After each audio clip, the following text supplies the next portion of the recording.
Okay, so let me remind you. I have to share my screen.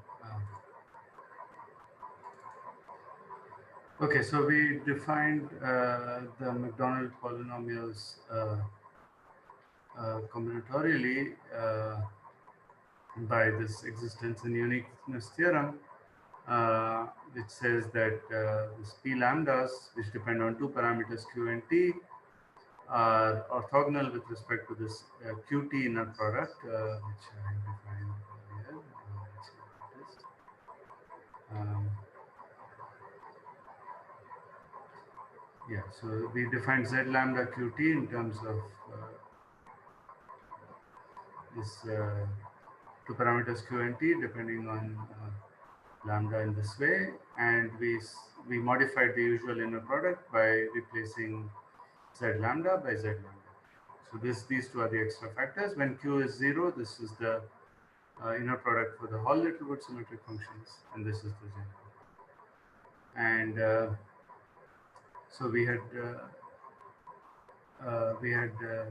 said that, as I was saying, these are the p lambdas, the McDonald polynomials, are satisfy two conditions. They are orthogonal with respect to this qt inner product, and they are when you expand in monomials, they have some coefficients u lambda mu, which depend on fraction field f, and they depend only on mu's which are less than or equal to lambda in dominance order. So the proof idea, as I said, involved, essentially amounted to showing that these are eigenfunctions of this E operator that we constructed. And the proof is rather straightforward once you see that. Okay. So today my aim is to uh, give combinatorial interpretations for the McDonald polynomials, and also related to the non-symmetric McDonald polynomials, so that we'll connect somehow the two threads. Um, okay, but so before I go there, I want to define some related families of McDonald polynomials. Uh, so let um, b lambda, which is depends on q and t, be the reciprocal of the, some sense, the norm of p lambda, and set q lambda to be b lambda. Maybe I should say, okay, let me write it properly. Set. So we're defining a new family of symmetric functions q lambda, which are just b lambda times x. So then, by construction, uh, p lambda, the inner product of p lambda and q lambda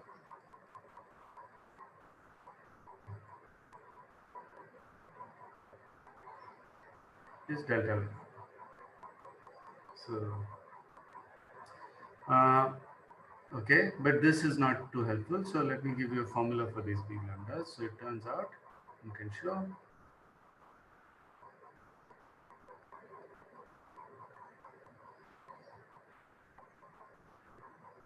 b lambda is the product over all the cells in lambda, 1 minus q to the arm of C, the arm length of C.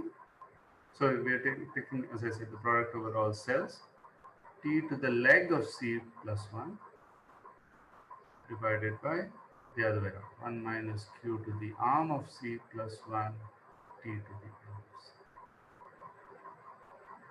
Okay, so it's a nice compact product formula for these. So let me give an example.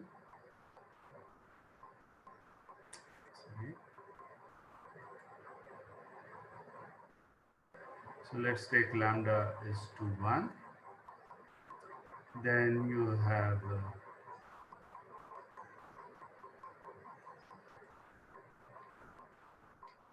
have these three cells, and then b lambda in this case is what? So let's look at this cell. So then it has factor 1 minus q to the arm of this cell is 1, so 1 minus q to the 1. T leg of this cell is number of, the length of the leg is also 1, so this is t squared divided by the other way around, so 1 minus q squared t to the 1. That's the first term. For the second and third term, neither they they are they don't have either arms or legs, so they're just torsos, if you wish. So this is 1 minus q to the 0 t to the 1 divided by 1 minus q to the 1 t to the 0 whole square. It's the same for both of these. So that is equal to 1 minus qt squared, 1 minus t whole squared divided by 1 minus q squared t, 1 minus q whole squared. Let's do maybe another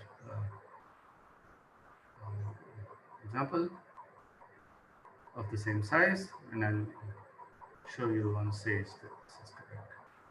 So now we have three cells, and here b lambda is, so let's look at this cell first, the first one. So it has arm length 2 and leg length 0. So this is, so let's go back to this formula. So it's 1 minus q squared, leg length is 0, so 3 to the 1 divided by 1 minus q to the 3 t to the 0. Now let's look at this cell. So it's 1 minus q to the 1 t to the 1 divided by 1 minus q to the 2 t to the 0. So in all cases the leg length is 0, so the t factors are immediate. And lastly 1 minus q to the 0 t to the 1 divided by 1 minus q to the 1 t to the 0, and that is 1 minus q squared t, 1 minus qt, 1 minus t divided by 1 minus q cubed, 1 minus q squared, 1 minus q. So let me show you this on Sage. So I defined, as I showed you last time, I defined the symmetric Macdonald polynomials of type P, and now I'm defining them of type Q over here, and now I'm writing the transition matrix of Q in terms of P. I should maybe do the other way around. Sorry. Okay. Now I would, this, it's not clear if this factors or not. So, unfortunately, if you factor any entry of this, it will, it will factor in this horrible way with this exponents. So one way to fix that is to coerce this entry into the symbolic ring. So then if you do that, you get this over here, and this is exactly this term. So 1 minus q squared t, 1 minus qt, 1 minus t, that corresponds to the partition 3, and divided by 3 factorial, 3, the q factorial of 3. So that's this. And we can, so I can do all of the entries in one shot. So then the 2/2th entry is this, and you can see that it matches with this. So 1 minus qt squared, 1 minus t whole squared, divided by 1 minus q squared t, 1 minus q whole squared. Okay, so these are the Q Macdonald polynomials. I want to talk about one more family, and this is the integral form.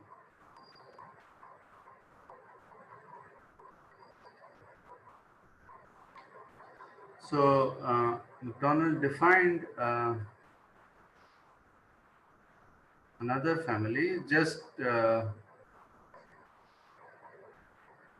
I'm again multiplying p lambdas with a factor, and this time he has multiplied by this denominator factor. Okay, so sorry. So this is equal to the product over all cells, 1 minus q to the arm of the cell, t to the leg of the cell plus 1 times p lambda. Okay, and so MacDonald claimed without proof, he conjectured that these these these j lambdas. So MacDonald, I think it was called integrality conjecture. So MacDonald's. Um, um, Hang on. So this is the denominator factor or the numerator factor? sorry, did I get confused? Denominator, right? No, sorry, I confused myself. This is the numerator factor, yes. Because no, it's one or the other. I think. Okay, I don't know what I've done. Okay, I'll show you in Sage in a second. So MacDonald's integrality conjecture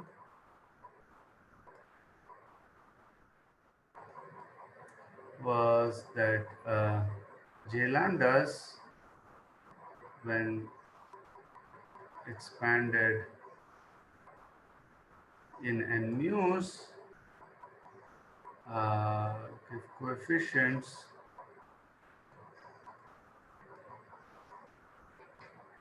which are polynomials in qt with integer.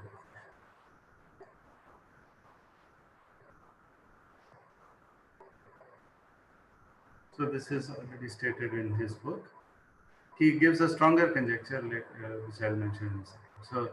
So let me show you. When you expand p's in the m basis, in the monomial basis, they look really horrible. So you have massive rational functions. This is only for size 3. It's already so complicated. If I go higher, it's going to be a complete mess. You can see. So, but these j's are in a sense simpler. So each of the coefficients are just polynomials as opposed to rational functions, but they are still quite complicated. So this is the 3. No. Okay, yeah, so quite complicated, but the more interesting thing comes from. Sorry, you didn't address the question. Yes, question. You said, I mean, the Sage thing doesn't address the question that Gaurav added. Are you clearing? Sorry, I can hardly hear you. Can you hear me now? I don't know. Yeah, barely. Yeah, go ahead. Sorry. I'm just saying that the question that Gaurav asked wasn't addressed by the Sage page. Right? Oh, yes. Sorry about that. Let me see. I think just a second. Okay, just.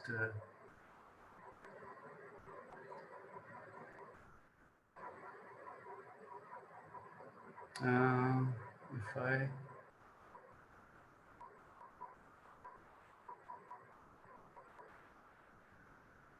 I think I copied it correctly, but I'm getting confused. Oh, right. It is, sorry, it is the numerator because it cancels out the denominators in this expansion. So when you expand p lambdas in the m mu's, then you will get some things in the denominator, and the b lambda is the numerator factor, and that will cancel things. Okay, so it is correct. Yeah. So this is the numerator factor. I necessarily confused myself. Okay. Is that okay, Gaurav? Yeah. Okay. All right, so let me state a stronger conjecture. It's really beautiful and motivated a lot of work. Oh, so I should say this was proved by several groups almost simultaneously. I think about 6 groups gave 6 reference proofs in the late 90s. So the more interesting and really beautiful conjecture is related to these integral forms. So recall what Arun called the big shurs, and I use the same term in the homework assignment from assignment number 2, problem number 3. So problem number 3, sorry, these were the duals of the Schur functions in the inner product where Q is 0 and T is present. Okay, so when we were constructed the Hall Littlewood polynomials, we had the inner product over there, and these were the duals of the the regular Schur function. So notice in particular they depend only on T, not on Q. And now what you can do is expand these J mu's, let's say,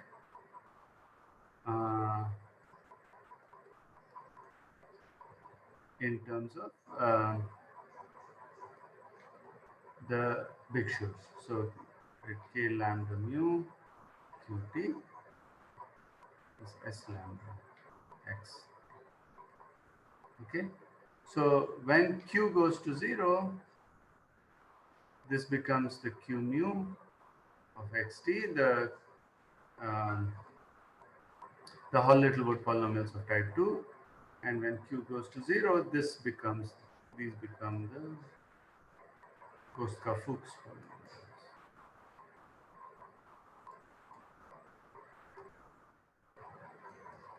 For which Lascaux-Schutzenberger gave a combinatorial explanation. And McDonald's positivity conjecture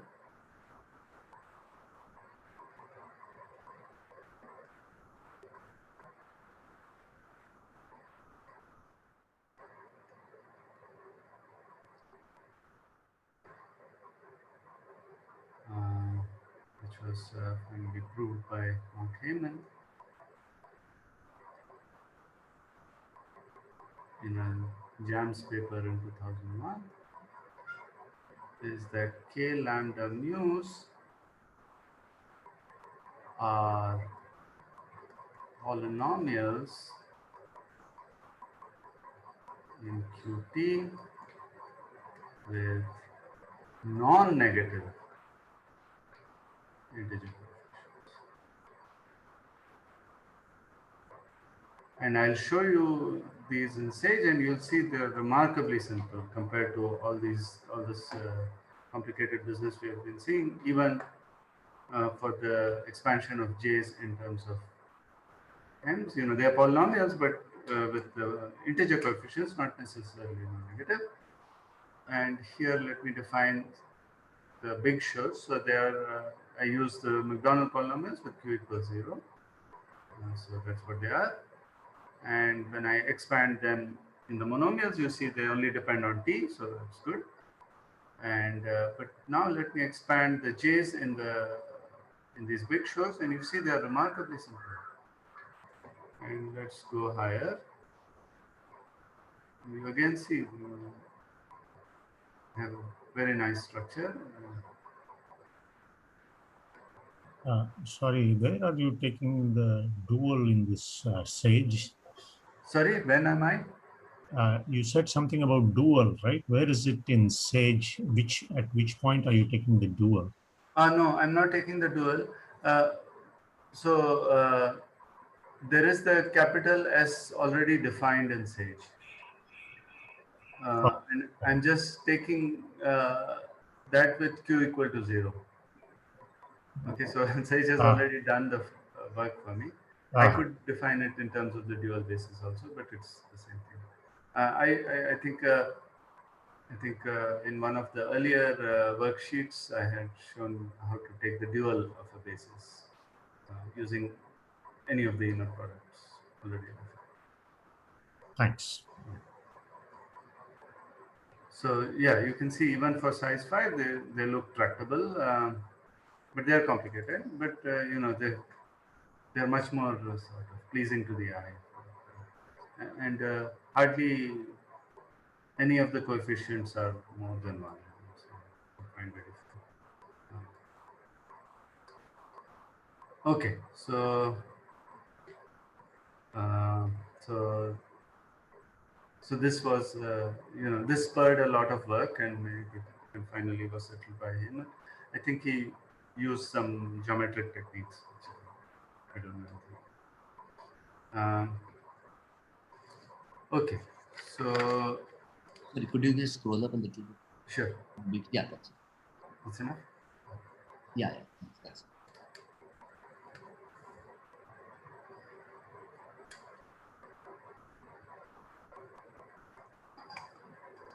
Okay, so in the last bit, I want to give you a combinatorial interpretation of the Macdonald polynomials, both the symmetric and some of the non-symmetric ones, which are closer to what I'm interested in. So this comes from the exclusion process. So,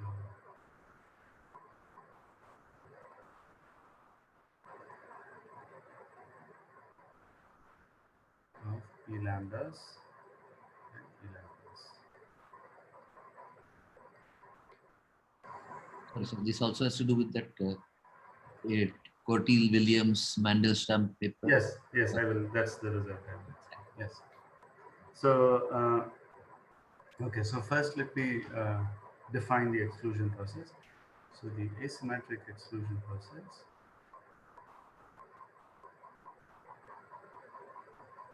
very simple exclusion process.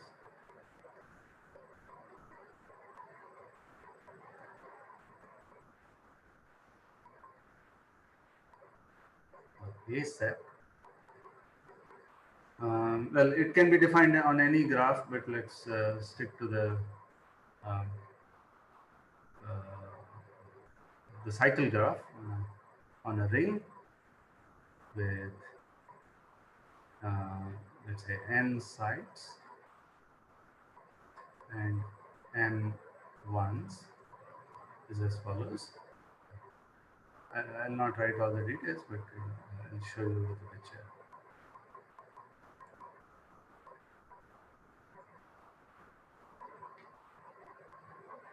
So you consider, let's say, a ring, and let's say it has many sides, and on each side you can either have a particle or not. So I'll fix that in a second. So let's say dark implies particle, and so every particle carries an exponential clock, and when the clock rings, it tries to jump to the right clockwise with rate 1 and counterclockwise with rate q.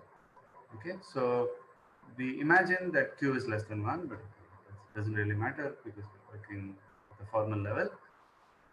So when a particle tries to jump, if it sees that the target site is already occupied, this jump is forbidden.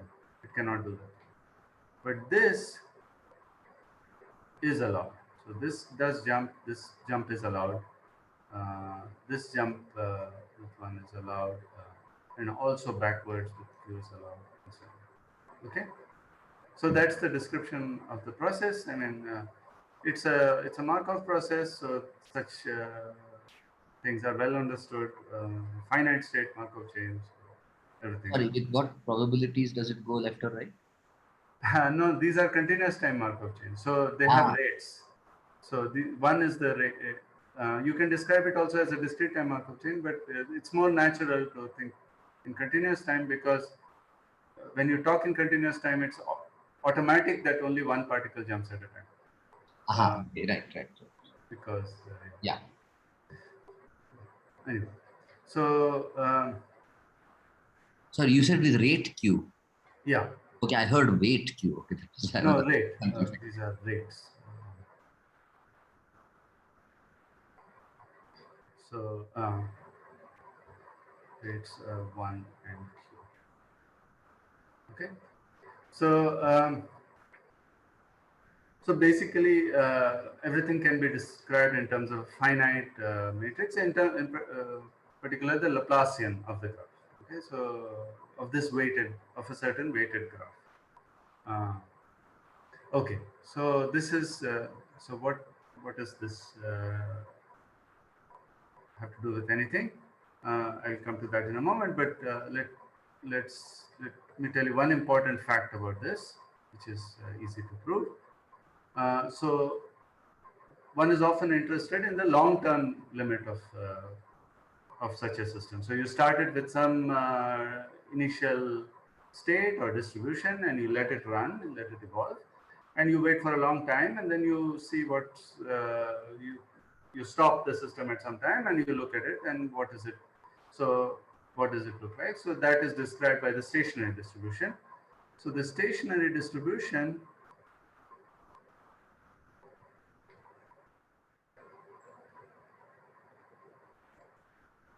of this ASAP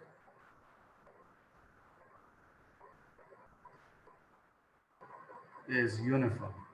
In other words, every single configuration is equally likely to occur. So I should have said, when I said ones, maybe I should say one particles. I will denote, I'll set my notation in a moment. But what this means is that, it's somewhat counterintuitive, but you are equally likely to see very thick clusters of ones, and equally likely to see them spread out sparsely. It doesn't matter. All of them have the same probability. They're all equally likely to. Okay. So, But by the way, the M is just M is between 0 and N. yeah, 1 and N, 0. 1 and N. Oh, sorry. 0 and N are trivial. Nothing. Right. Okay. Yeah. So when M is 1, you have a random walk. Right. Exactly. Okay. So now we want to generalize to multiple species of particles. So now suppose there is not just one particle. Just one question, Arvind. Sure. Maybe it doesn't matter. Is there, if I rotate the ring, do you consider it the same thing or different? No, this thing, yeah. So it's labeled ring. Labeled sets, yes. Okay. 1, 2,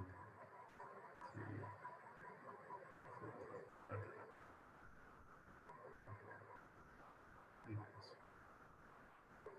4. Yeah. Right. So we want to generalize to multiple species of particles with hierarchy, if you like. So one simple example is to think of a traffic model. So think of this as a one-lane highway, a ring road, like in Bangalore, and there are faster cars and there are smaller, slower cars. There's the auto rickshaws and so on. So the faster cars overtake everybody. The fastest cars, let's say, there's a Lamborghini here, which overtakes everybody, and then there's my Hyundai, which will sort of overtake the auto rickshaws, but not the and pedestrians and cows, and but not the Lamborghini and so on. So there are several kinds of particles.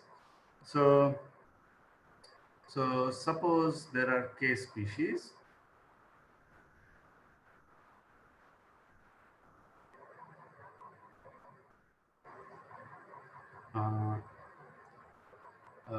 With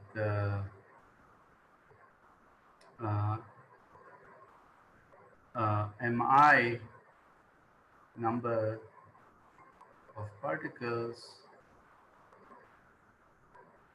of species I.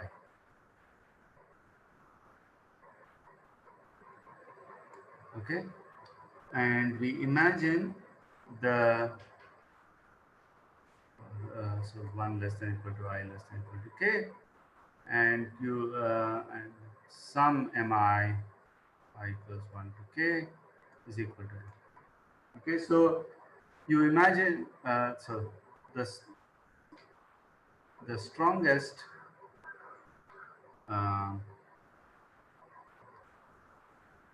or let's say fastest. You mean the sum is m, right? Total number of particles is m, not 10. Sorry, no, N, the number of sites. Okay. Okay, it is totally filled. The vacancies are the second particle Yeah, upside. I'll explain the notation in a second. Yeah, so there's lots of conventions here and it's easy to get. The fastest is type K. And the slowest, which is you can think of as vacancies,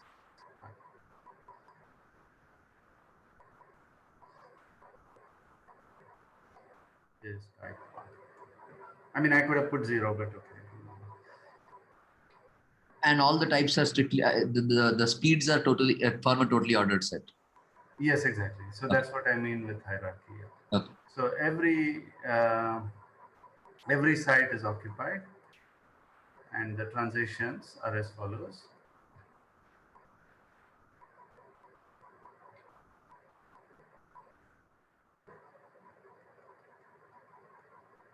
Yeah, please do ask questions because it's easy to get confused.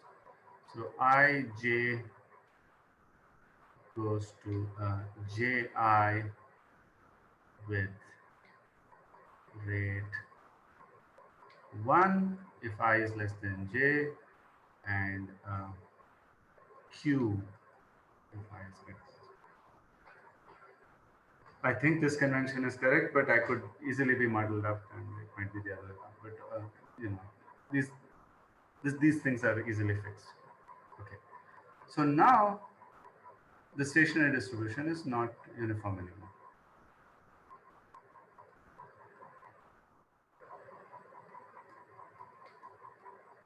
Now, if you run the system for a long time, you are not equally likely to see all the states. All the states with the same problem. Okay, so now what happens? So, so there was a long body of work by physicists and probabilists to try to understand what's going on. Arvind, can you explain what you mean by stationary distribution in a simple way? So what you say is this is a finite state Markov chain. So it has some nice properties which let's not go into. You start with any state, let's say this one, and you let the system run. So let's just talk about the single species case. This case, you start with this. You let the system evolve probabilistically, stochastically, and you wait for a long enough time, and then you sample. You choose, pick some random time, and you say, okay, now I want to look at what's happening at the system now. What state is it in now? And you look at it, and I claim that you will see each one of these, any one of these configurations, whatever n choose m configurations, all of them are equally likely to be observed. Okay, if you wait long enough, that's what it means. So stationary distribution is what you see in the long time limit of the evolution. So, I mean, each step of the thing will generate some kind of a polynomial, right, in Q. So can you say something about that? No. So, I see. So, no. You think of Q as some real number. Let's say less than 1, so that particles prefer to go clockwise. Okay, Q is not a parameter anymore. It's some real number, like half or 0 even. That's allowed. If it's 0, it's totally asymmetric. Particles are always going clockwise. Okay, Q is some real number, and you get out a formula for so the probability of moving to the next state depends on Q. I mean, I could have replaced this one by a P, but one can show it doesn't matter. It's just some overall scaling. Thank you. Okay. So Q is, for the probability part, Q is some real number, which is a positive real number, which dictates how fast things are going to happen. Okay, but ultimately we are going to get a stationary distribution, which is going to be a function of Q. Okay, and we care about that functional form. Just one other question, Arvind. Sure. This backwards skew means either that particle can go there or not go there, in which case the number of particles will change, or no, particles will not change. So the number of if I start with m particles, I have m particles, right? Yeah, you have n sites, and you have mi particles of type I, and that remains forever. Yeah, but if there is spherical symmetry, then the fact that it is equally, maybe I should give an example. So suppose you consider the state 3, 1, 2. Okay. So 1 is less than 2. So I is less than j. I have rate 1. So 1 is less than 2. So this goes to 3, 2, 1 with rate 1. Whatever that means, it's some probability essentially. But, and 3 is larger than 1. So this goes to 1, 3, 2 with rate 2. Is it clear? Also, this is cyclic, right? I mean, this sure. ij. Yeah, huh? so I can do the last one. Okay. Last Thanks. one, I'll just do it. So 2 is less than the 3. So I have rate 1. So I'll get 2, 1, 3 with rate 1. Yeah. So you think of this cyclic. Okay. All right. Any other questions? When you said the stationary is not uniform anymore, you meant for k bigger equals 3, right? Yeah. Yeah.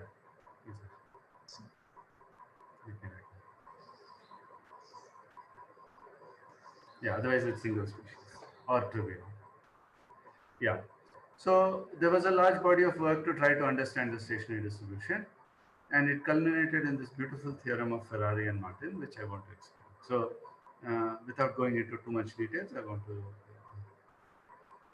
So this is the theorem of Pablo Ferrari and James Martin from 2007 for Q equals 0, and generalized by James in 2018 for general.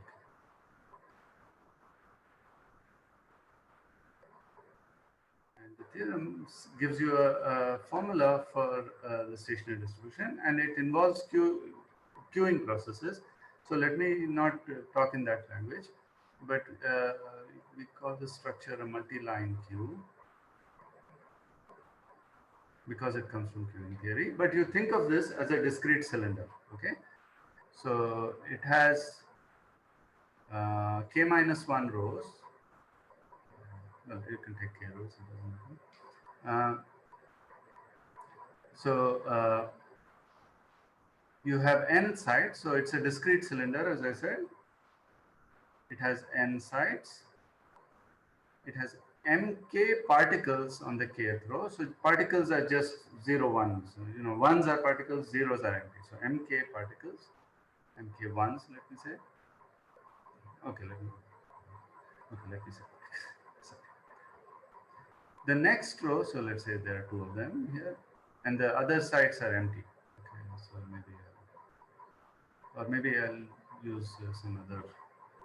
Maybe I'll draw bigger circles. So these are particles and these are. Okay, so let's say there are two particles are here.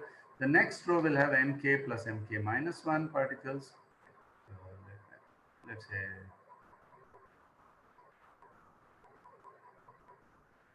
like that, and so on, all the way up to m2 plus up to mk particles. Okay, so at the end you'll have mostly occupied with let's say full empty and everything else. But there's no reason for the first two rows to have disjoint sides. Yeah, there's no relation. So you choose to put them in any way that you like. You fill the first row in some way, you fill the second row in some way.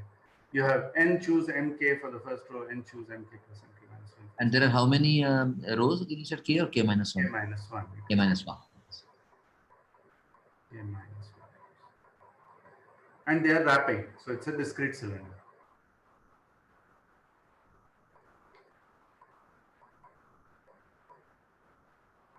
Okay, and what they showed is that the probability, so there is a project, so they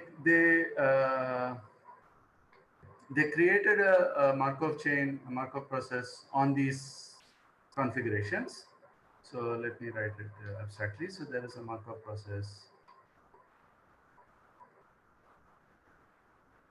Just to clarify, there are no multi-species in each row. They are just regular particles and vacancies. There's a Markov process on multi-line queues.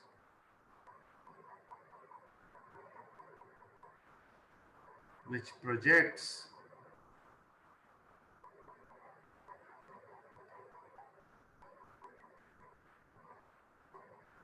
to the multi-species ASAP.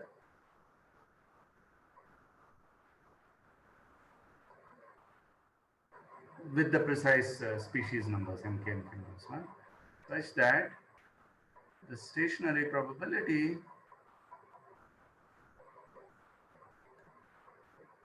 of observing state pi, state, what am I using? This is sigma in the ASAP is proportional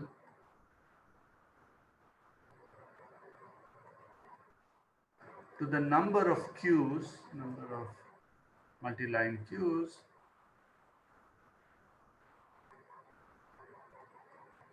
projecting to it.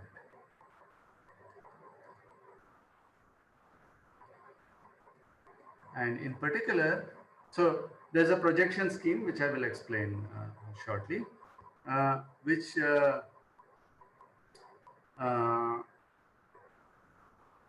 will assign to every multi-line queue a state in a single state on the ring. Okay, and the number of such things projecting to a given state is the stationary probability is proportional to that number, and in particular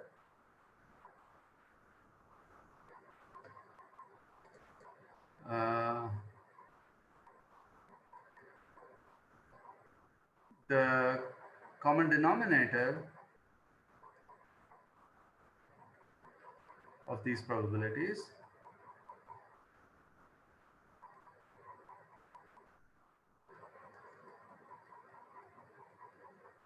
is n choose mk, n choose mk minus 1 plus mk, n choose m2 plus up to mk.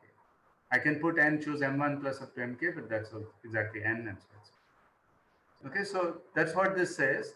So is the stationary probability of the multi-line queues uniform? Or? Exactly. Yes, I was just about to say that.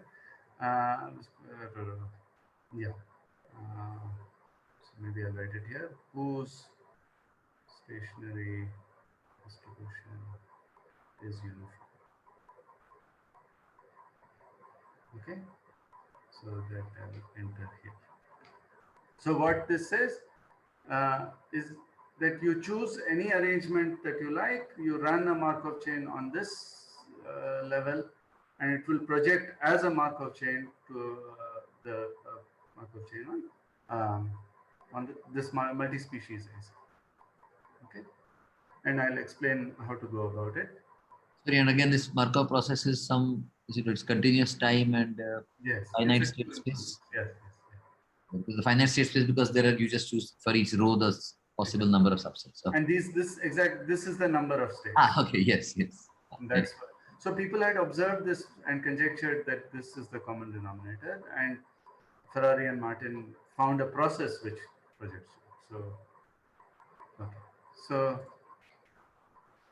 So let me give you a quick example. I'm running out of time.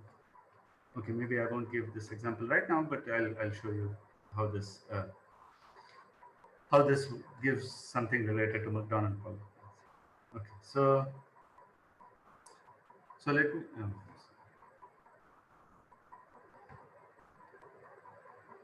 So let me give you a state which I'll appeal to later. So let's say this our m vector is 1, 3, 1, 3. And so what that means is that we have 8 states. So n is 8. So we have one particle on the first site at the third location.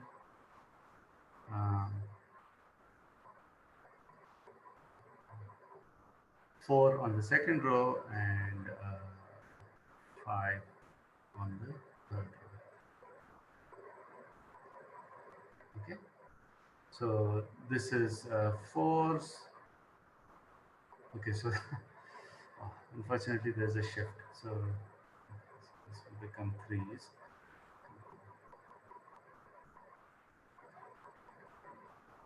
You'll see what I mean in a second.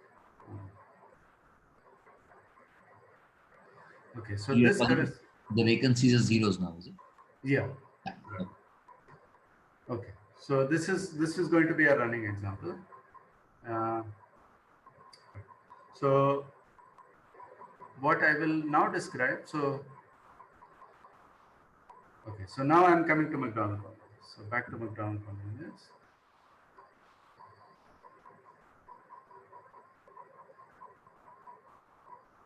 There's the last row which is all filled, is it? Yeah, you can think of it that way. Yeah. Exactly. So we will give a combinatorial interpretation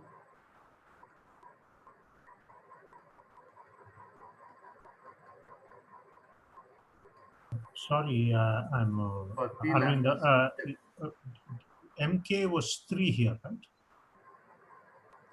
right? Your M1 is you written in reverse order. No, I started with MK. I know. Oh, MK is the first one?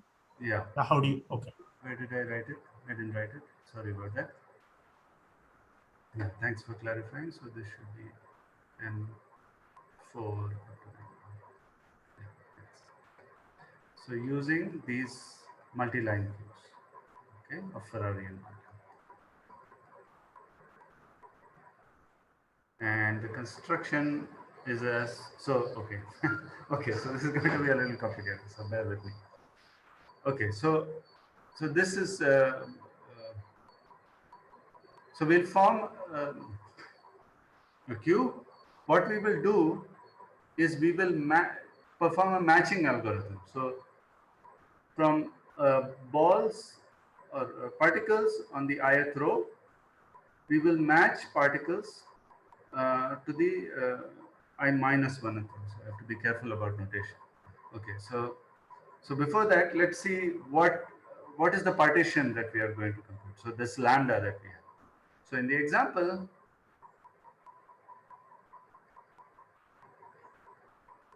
lambda is 3, 2, 2, 2, 2, 1, 0, 0, 0. And so what this means, there is 1, 3, 3 2s, 1, 1, and the rest 0. So that's what I meant by going from 4s to 3. So this represents particle number 3, if you like. So maybe I should go from M3 to M0. Simplify my life. Okay, so maybe I'm sorry about this, just to make our lives simple. is 0 to k minus 1. So there are still k species. I'm just labeling them. Okay, I'm sorry about that. It's just to be consistent. Okay, so then okay. Now once. Okay. So I'll describe. Sorry, I didn't understand the lambda at all. Sorry. Uh, Lambda. So lambda is the particle contents. So there is 1 3. So you put a 3. There are 3 2s. So you put 3 2s.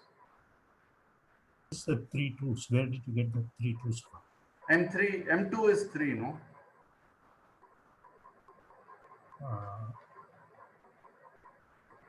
Uh-huh. M2 equals 3, no? Yeah. So there are 3 2s. So you just put 3 2s. So the partition is described by Oh, okay, got it. Got it. Okay, got it. there's Thanks. 1 1 and 3 zeros. Okay, with n equals 8. Okay, so now I'm going to describe the matching algorithm. So what I'm going to do is I'm going to introduce strands, or not me, but well, James Martin and Ferrari already did this. So I'm going to introduce strands which will pair balls at the ith row with the row below. Okay, in a certain way. Okay. So here is the matching algorithm or pairing algorithm.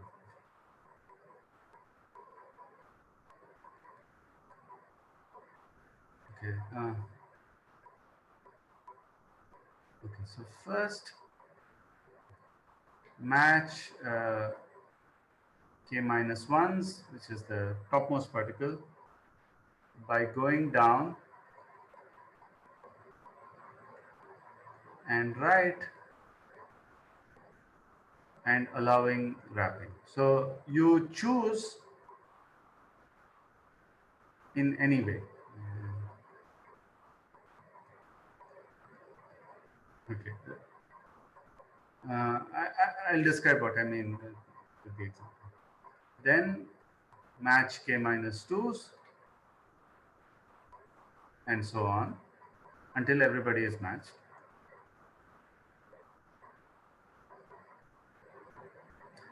If an unmatched position is below, unmatched particle is directly below.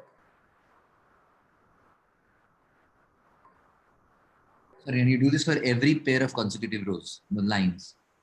Yeah, I'll explain with an example in a second. That would be more illustrative. Then it must be matched. So there's a trivial, what they call,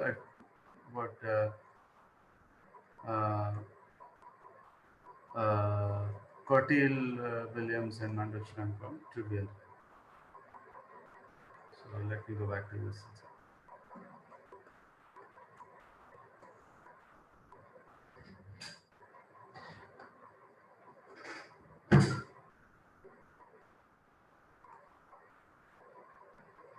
Maybe I'll make it bigger.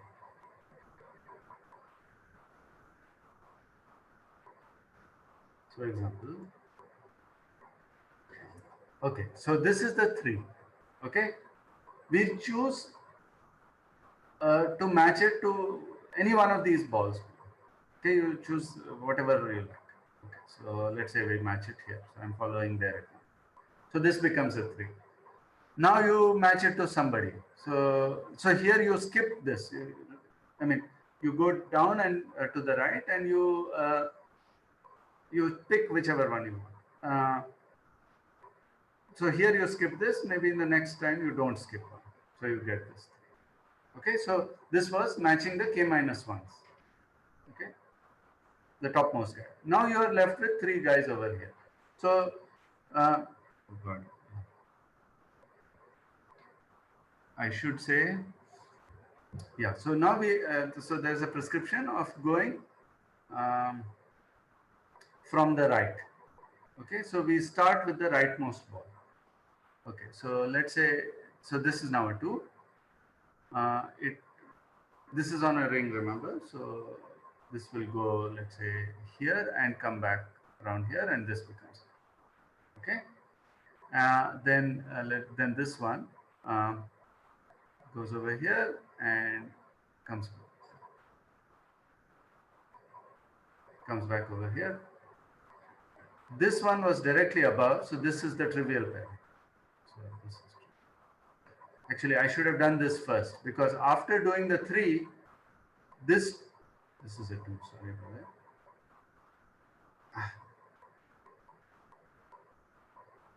This is directly above an unmatched ball, so this is forced. Okay, so this should have been done first, and then you start going from there. Okay.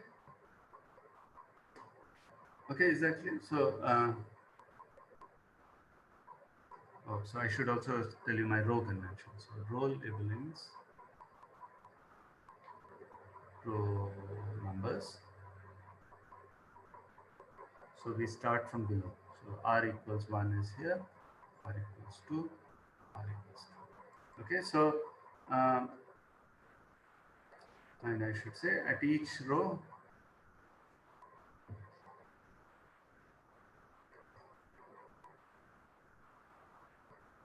we start from the right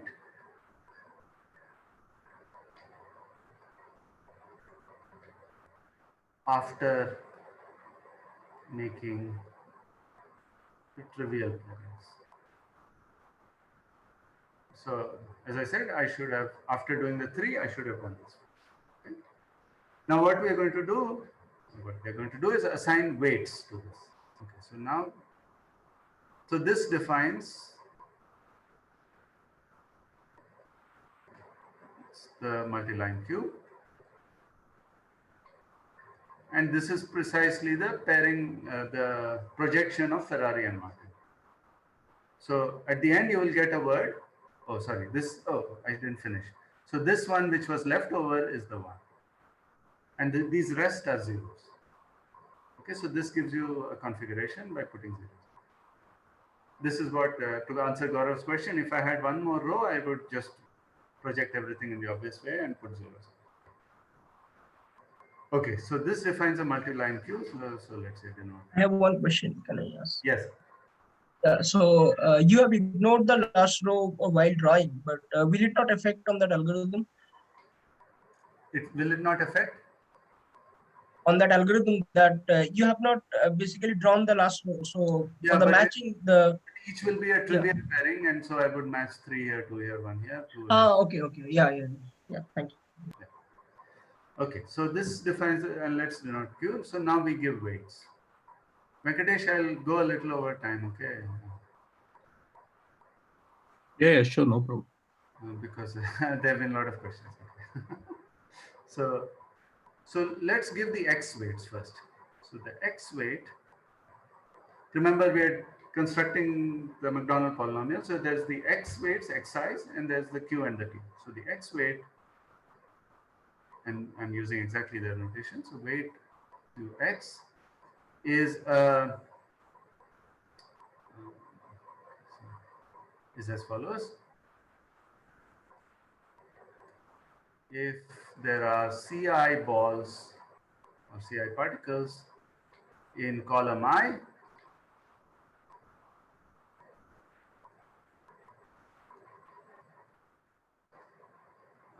weight Qx is x1 to the C1, x2 to the C2, etc., xn to the Cn. So in the exam, I'll do this for this example, but you can see it's x1 to the 1, x2 squared, etc. Okay, now we have to give the Qt weight. Okay. So to get the Qt weight, we do the following. For each row R,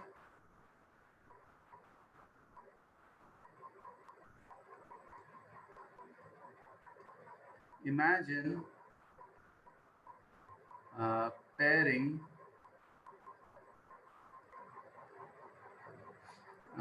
the balls, the particles, one at a time, from right to left.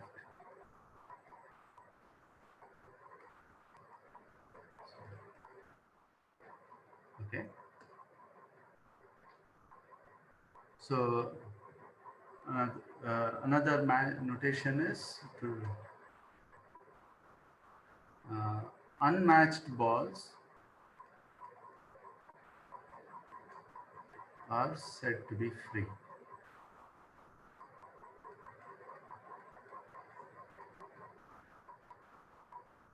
Okay. So consider the pair.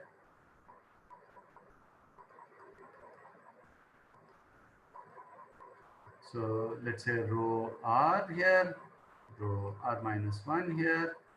There is this fellow over here, which is going to be, so there's no ball below it, so it's not a trivial pairing. So there's a bunch of things, and this is going to be, let's say, paired here.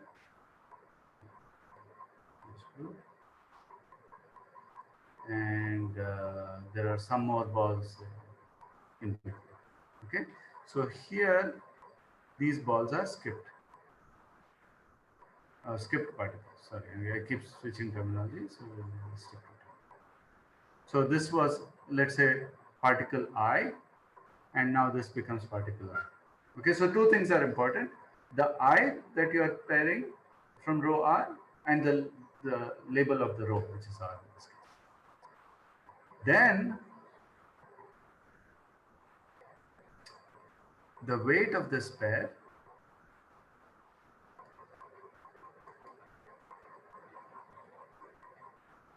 is what? Okay, let me just write it. So this is 1 minus t. Okay, it's a bit complicated. 1 minus t to the number of skipped divided by 1 minus q to the I minus r plus 1 t to the number of free. Number of free, I mean, in the row r minus 1. So,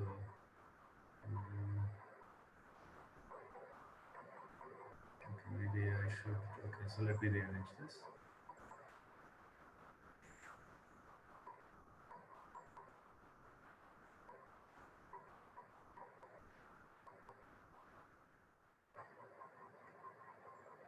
In row r minus 1 are said to be free.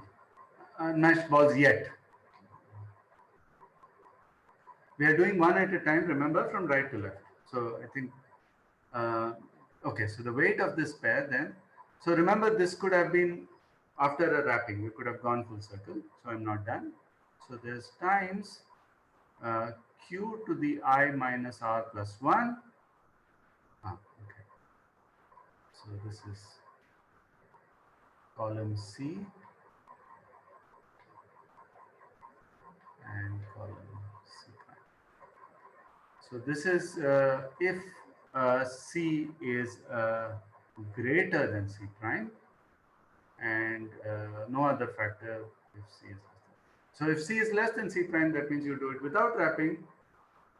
You just get this factor. Otherwise, you have to put this extra factor of Q, which is the same factor as C. Okay. The skipped particles are only the free ones that you're counting. You're not counting the matched ones, right? Exactly. So skipped particles are those which you had a chance to pair, but you chose to skip them. Okay. So back to the example.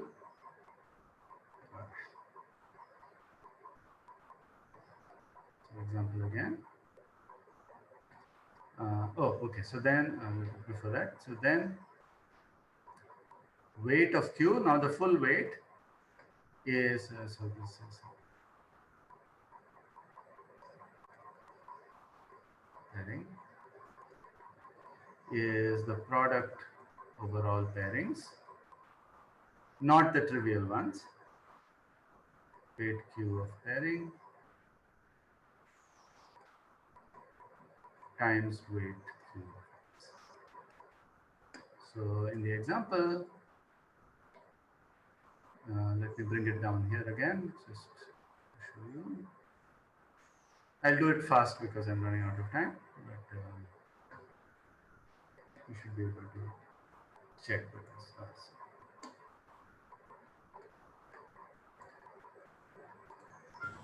Can you do it slow and run out of time?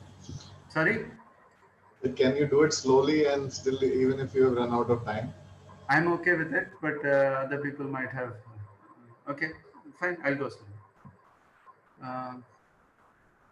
So now weight Q. Okay, now this is a big fat polynomial. So first let's do the x weights. They're trivial. So x1, x2 squared, x3, x4, x5, x6 squared, x7, x8. Okay, that should be easy. Now let's do one at a time. So let's start at the top row. Okay, so let's look at this factor. R is 3 and I is 3 for this. Right? I is the label of the ball. Both R and I are 3. So what do we get? We get, of course, 1 minus t. How many balls did you skip? You skipped one ball. So t to the 1, 1 minus t to the 1. There's 1 minus q to the 1 because I is R. And the number of free at this point was 4. Okay. So among 4, we picked 1. Okay. So let me write that. So this is 1 minus t, t to the 1, 1 minus q to the 1, t to the 4. This extra factor does not occur because there was no wrapping. Okay, so this was r equals 3. Now let's go to r equals 2. Oh no, sorry. I'll take it back. We have to do the entire I equals 3 first. So we're going all the way through. Okay, now let's look here. So now we did not skip anything, no wrapping. And the number of free balls at this time, notice, is still 4. It's not 5 because this was paired trivially. Okay, so this is the point. So 1 minus t, no skipped. But now r is 2, I is 3. So I is 3, r is 2. So we get 3 minus 2 plus 1. So that's 2. So 1 minus q squared. Still t to the 4. T to the 4 because this is mapped. Okay, if we had chosen it, we had permission to choose it because 3 is stronger than 2. Then this would no longer be trivial, and then this would have been t to the 5. Okay, so that this is for the particle number 3. I equals 3. And R is both 3 and 2. And now let's do the bearing for the 2 ball for I equals 2. So there are 2. We start from the right one. So we get 1 minus t again. How many balls did you skip? At that time, this was not yet formed. So we skipped 1 and 2 before mapping to this. So this is t squared. And now we are wrapping.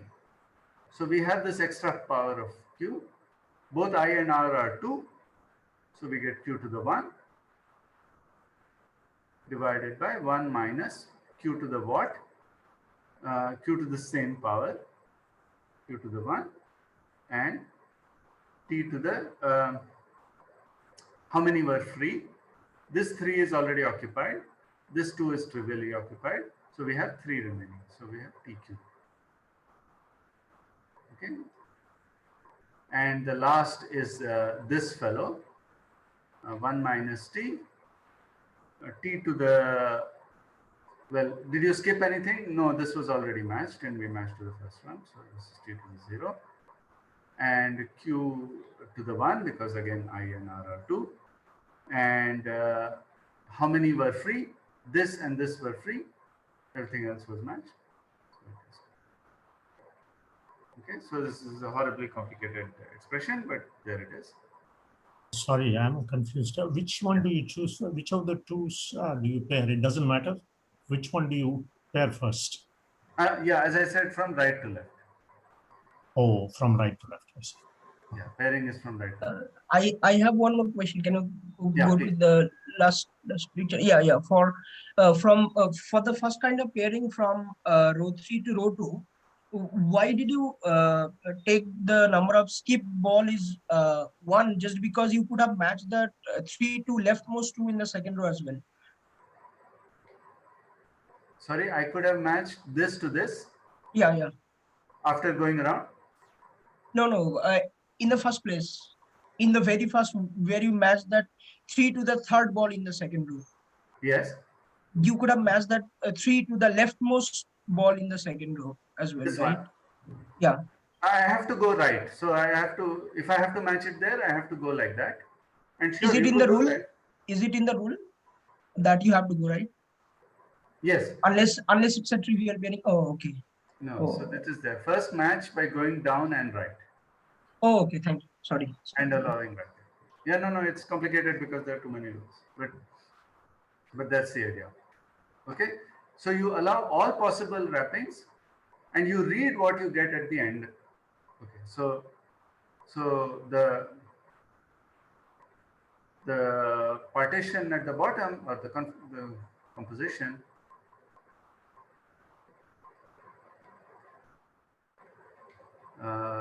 here is what?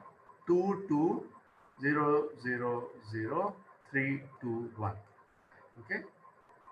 So for this composition, this multi-line queue with these pairings gives this weight. But this composition will get other weights from other multi-line. So, right? Okay, so that leads to the next definition. Oh, sorry, I'm way out of time, but hopefully you get the picture soon. So let F, okay, so let mu be a composition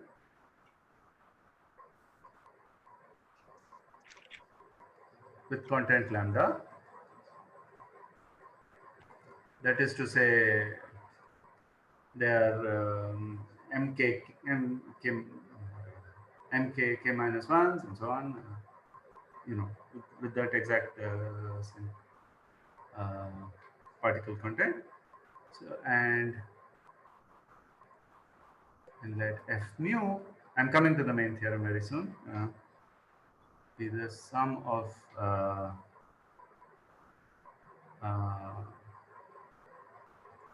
okay. So this is called the type of Q.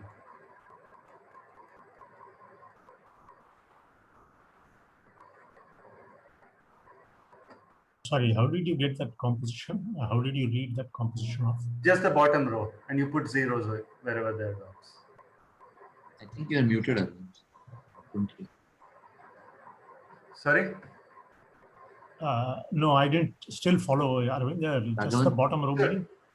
So there's a 2 here and a 2 here. Could you just go up a little bit on your screen? So you read the bottom row and you put zeros wherever there are empty spaces. Okay. Thank you. So 2, 2, 3 zeros, 3, 2. Okay.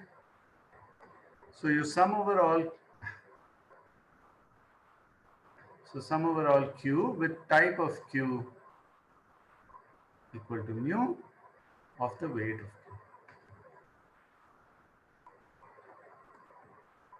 Q. Okay. Okay. Finally, go to the theorem. I'll do the theorem, give an example, and I'll be done. So this is due to Kortell, Sylvie Kortell, Olia Mandelstam. Hang on. Can you explain that sum again? Just a second. I'll just finish writing this reference. So this is not, I think, still on the archive. 1811.010. So as I said, you read off the bottom row to get the composition, right? So there could be several different Qs that give you the same composition at the bottom. For instance, even here, I could have chosen this 2 to match here. I could have interchanged these two 2s, or I could have chosen this 3 to come here and then come here. I could have done many things, and I would get the same bottom row. Of course, the positions of the particles in the bottom row are fixed, but upstairs, all kinds of craziness could happen. And I'm going to sum over all of those to get this F mu, which is going to depend. So F mu depends on x1 up to xn, q and t. Okay. So here's the theorem. It has two parts. So suppose, let me set some notation. So suppose lambda is a partition with length less than or equal to n. Then the first is a formula for the non-symmetric Macdonald polynomial. E lambda x1 to xn qt. This is simply f lambda. So this is the special case, i.e. the composition is itself a partition.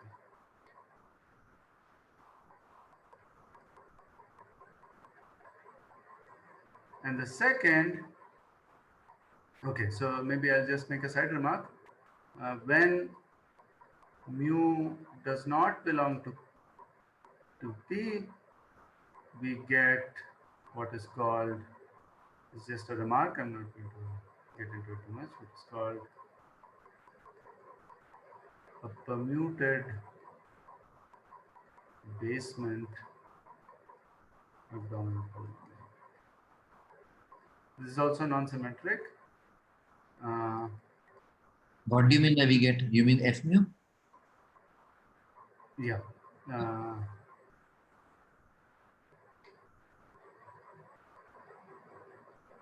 F mu becomes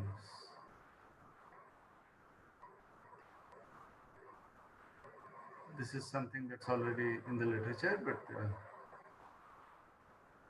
does not arise maybe in the same way.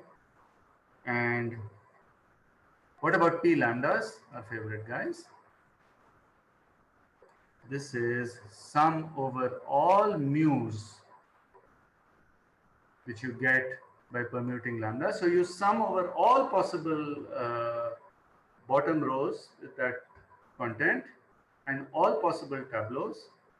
So you get F mu x1 up to xn. So this gives the symmetric Macdonald. It's not at all obvious that it's symmetric, but you do get it. So let me. There's some normalization or something. No, it's all taken accounted for. Okay. That's why there are all these extra factors, 1 minus t. You might have asked, why is this 1 minus t hanging around? That will account for it. So let me do one quick example, show you on Sage and I'll be done. So let's look at lambda is 210. The first non-trivial example. So I'm doing E lambda. So this has to be 210 at the bottom. Then one case is when 2 is over here, then this is a trivial pairing. And the other case is 2 cannot be here because then it would pair trivially here. So the 2 has to be here and it pairs like this. Okay. So the weight of this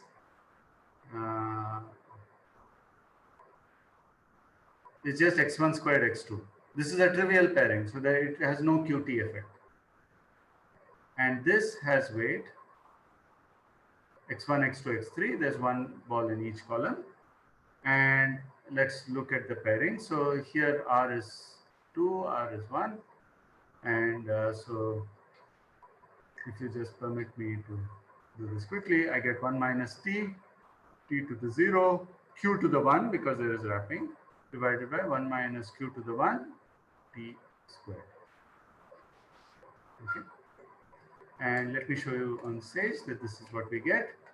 So I wrote the non-symmetric Macdonald polynomials. Sorry. So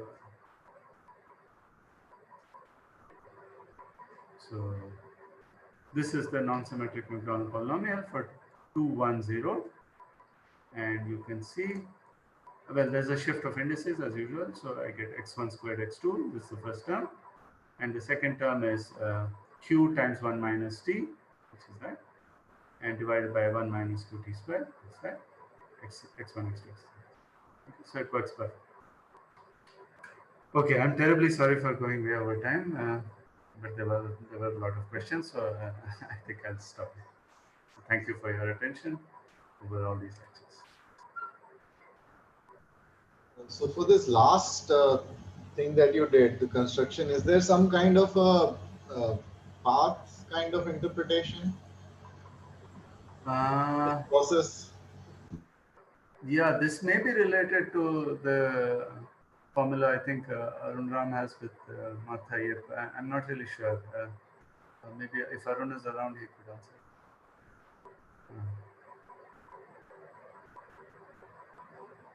Yeah, but I've gone way over time, so see if he has gone away, it's my fault.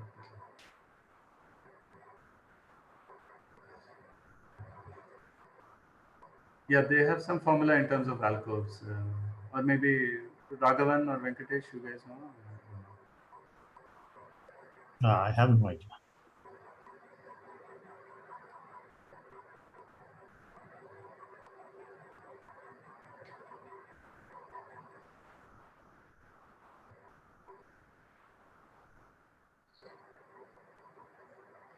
Any more questions or comments? Yeah, maybe I have a question, but I can wait until you stop the recording. I mean, I can wait because it's probably going to take long. Okay, I will stop the recording.